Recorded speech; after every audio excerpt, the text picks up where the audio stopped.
Welcome to the Intuitive Therapist Podcast with Janis R. Cohen, therapist, clairvoyant, empath, and medium. Listen in as she takes a no-nonsense deep dive into real human struggles and how to resolve them. Janis will share channeled information from her spirit guide team, as well as the angels and archangels, to help you master your emotional, physical, financial, and spiritual destiny. And now, Janis R. Cohen. Hey y'all, this is Janis Cohen, the Intuitive Therapist, here on the Intuitive Therapist Podcast. Years ago, I held a job that afforded me the luxury of connecting with hundreds of people in the community. I felt that I knew almost everyone, and because of that, I also felt that my personal life was experienced publicly. While I was at this job, I became engaged, and I was engaged for about a year and a half. I realized that this relationship wasn't the right one for me, so I broke it off. I gave the ring back to my ex-fiance on a Friday, and I had the entire weekend to think about what my experience would be like going back to work on Monday, knowing that a few hundred people would find out that my relationship was over. I dreaded the hell out of that Monday, even though I was the one that broke the relationship off. I felt embarrassed, and I feared everyone would be critical of me, ultimately concluding that there must be something fundamentally wrong with Janis because she's in her late 30s, unmarried, and childless. I pulled into my parking space on Monday morning, gathered my work stuff, and I headed into the school. I did my best to refocus, but I couldn't help but be aware that I no longer had the beautiful engagement ring on my finger, and that at some point during the day, people would begin to notice that. It was sometime during the day that a colleague stopped me in the hall and addressed the very thing that I dreaded they would, the empty finger on my left hand. "Hey, Janis, how are you?" the person said. "I'm good. How are you?" We finished our pleasantries and talked a little shop, and then she commented, "Hey, you're not wearing your ring. What happened?" Oh shit. This was the exact moment I dreaded. All of my fears came rushing to the surface, and all of my insecurities ran along with them. How do I answer this in a way that doesn't make me look like a 38-year-old who just can't get her love life right? I was all sorts of ready for the judgmental response from her. She wasn't somebody I was close with, oddly enough, and her opinion on a normal day wouldn't really matter to me.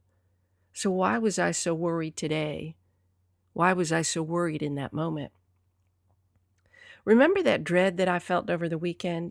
That fear of believing that once people found out that I was no longer engaged, that they would negatively judge the shit out of me and hand me my membership card to the quote-unquote too screwed up to ever have a lasting relationship spinster club? I took a breath and simply said to her, "It didn't work out," and I gave the ring back. I waited with bated breath for her response. I felt like my heart was going to blow out of my chest. And while those few seconds seemed like an eternity to me, this woman, who I'd only known as a work colleague, surprised me completely. She said, "Janis, wow, I'm proud of you for getting out of a relationship that didn't work. Too many people move forward and get married when things aren't right. It sounds like you did the right thing for yourself. Good for you." Inside, I was like, what the what the heck just happened? And realizing that it did, I smiled. I exhaled and I said, "Thank you so much for that. It means more to me than you know." The rest of the day, I still held that dread as my armor, and over again, my work colleagues surprised me with their positive and supportive comments.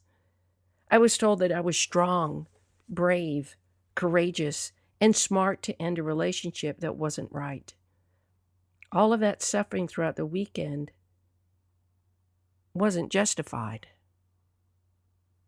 I believed things that weren't true because I had a hard time accepting things about myself.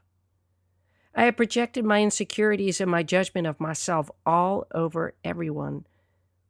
I suffered needlessly because I wasn't able to deal with what I believed myself to be. In some way, I thought, well, I already have a card to that too screwed up to ever have a lasting relationship spinster club. I had issued one to myself without even knowing it. I believed that they thought me to be a member of that club as well. I share this very personal experience with you as an example of the subject of today's podcast: psychological projection, accusing others of what you can't accept within yourself. Projection is a funky thing. So often we don't even realize we're doing it, yet when we feel so awful about ourselves, when we feel self-conscious, when we can't deal with our self-loathing or inadequacy, somehow it makes sense to us unconsciously to assume and accuse and believe that others feel about us the way we feel about ourselves. Truth is that no one really gives a shit about what's going on with anybody else. Like, seriously, nobody cares. Everybody's too self-absorbed. Even the most selfless people have the tendency to be consumed with themselves. Yep, family and friends care, but most people outside of our close-knit circle will find interest within the first 5 minutes of being introduced to this intriguing information about somebody. And guess what? They move on and deal with their own shit and their own lives. We project by unconsciously taking unwanted emotions or traits that we don't like about ourselves and attributing them to somebody else as well. We all do it. We project onto others what we can't emotionally accept within ourselves. It's a natural defense mechanism, and there are multiple kinds of defense mechanisms. I'll probably address that in another podcast, but for today, we're just talking about one. Think of projection in these ways. A cheating spouse suspects their partner is being unfaithful. A married man who is attracted to a female coworker, but rather than admit this to himself, he might accuse her of flirting with him. A woman who is wrestling with the urge to steal, who comes to believe that her neighbors are trying to break into her home. A person who is self-conscious of their weight assumes that everyone else notices those extra pounds too, and assumes that she's unattractive. A father who never built a successful career tells his child that he will never amount to anything. When you're in an argument with somebody and you accuse them of being angry, while you deny that underneath your calm demeanor, you're the one who is angry. A bully who bullies other people, who actually feels vulnerable, inadequate, and powerless themselves. There are tons more of examples of how we project our unwanted and unacceptable emotions onto other people.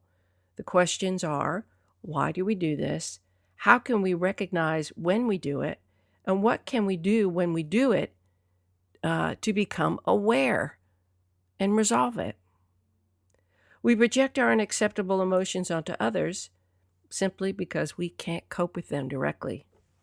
We defer them. We deflect.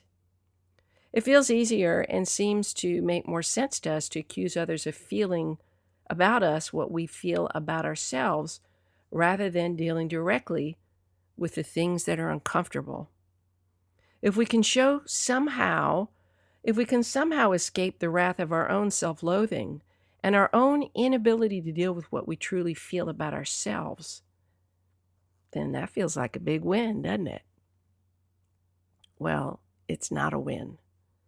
What's interesting to note is that even though I'm talking about negative projection, there is something that's called positive projection, right? It can be about positive attributes too, not just ones you perceive as negative. For example, if you constantly think that other people are very powerful and focused, it could be that you're too insecure to see that you are these things as well. Complementary projection is what I'm talking about, and it's a type of projection where one assumes that other people share the same opinions that he or she does. Think about whenever you hear a story about an animal that's been mistreated, you're shocked to discover that not everybody shares the same views with you about animal cruelty, right? We all believe, here we go, I just said it. We all believe that animals are helpless beings and they should be protected. But when we come across somebody who doesn't believe that, we're shocked. Likewise, although you can't possibly see how other people perceive, like colors, for example, you may assume that everybody sees the color blue like you do. But guess what? That's not always the case. But we like to feel connected to other people, so we make assumptions in a positive way. People who assume that everyone has the same skills and abilities as they do are practicing complementary projection, right? So if we believe that everybody has the capacity to succeed, that we're all good, things like that. I've mentioned this saying to you before, the saying of if you spot it, you got it. And remember this one? Have you ever, or maybe think about this, have you ever heard somebody say to you, what you see in me is also in you? I was once at a training years ago, and I saw this woman who was working with the team that was there to present at this program. And I thought she just looked so pretty that day. So I approached her and I complimented her. I said, gosh, you just look so beautiful today. And you have such a bright light about you. And for the first time I'd heard this, she replied, and she looked at me in my eyes and she said, what you see in me is also in you. And I really love that statement. And I took it with me, and I've used it often. The single most important way to resolve negatively projecting all over people is to refocus on what you can do to achieve self-acceptance. We are all scared as hell for others to find out that we are imperfect. And many of the feelings that we have about ourselves, about what isn't right in our lives and what isn't good about who we are, isn't dealt with. And if that's the case, then we will vomit all of our negative emotions onto other people. No one wants to be accused of being like stupid, inadequate, fat, lazy, conceited. But the more you fail to deal with what isn't right within you, the more you will find yourself dumping all of your negative self-perceptions onto others. The fact that you might assume that somebody sees you as inadequate, right? And kind of cut them off at the pass, almost get there before they do, that is projection. And inevitably, when you have a practice of doing things like this, you will fail at having deep, healthy, and meaningful relationships. The more you will undermine your success in your job by feeling that others are out to undermine your success will happen. And you will find yourself bothered more often by others' qualities and characteristics and fail to see how what bothers you in others is really what bothers you about you. Self-acceptance is the key, and learning how to deal with those parts of yourself that you actively avoid dealing with is also the key. It is the quickest and most sustainable way to avoid suffering by our own hands, by our own thoughts. If you need help to break the pattern, reach out to a therapist, coach, or counselor who can help you find ways to address what's really underneath your projections and work with you to develop a healthier self-perception. You owe it to yourself to live in the truest and highest expression of yourself and to have a high-quality life. So deal with what doesn't feel right to you. There is someone out there who can help you. You are not alone. Develop a practice of viewing life in a positive way no matter what happens. Be able to notice that when you're bothered by something in somebody else, that you've got to fix that within you. I wish you a blessed day, a wonderful week, and as always, live intuitively.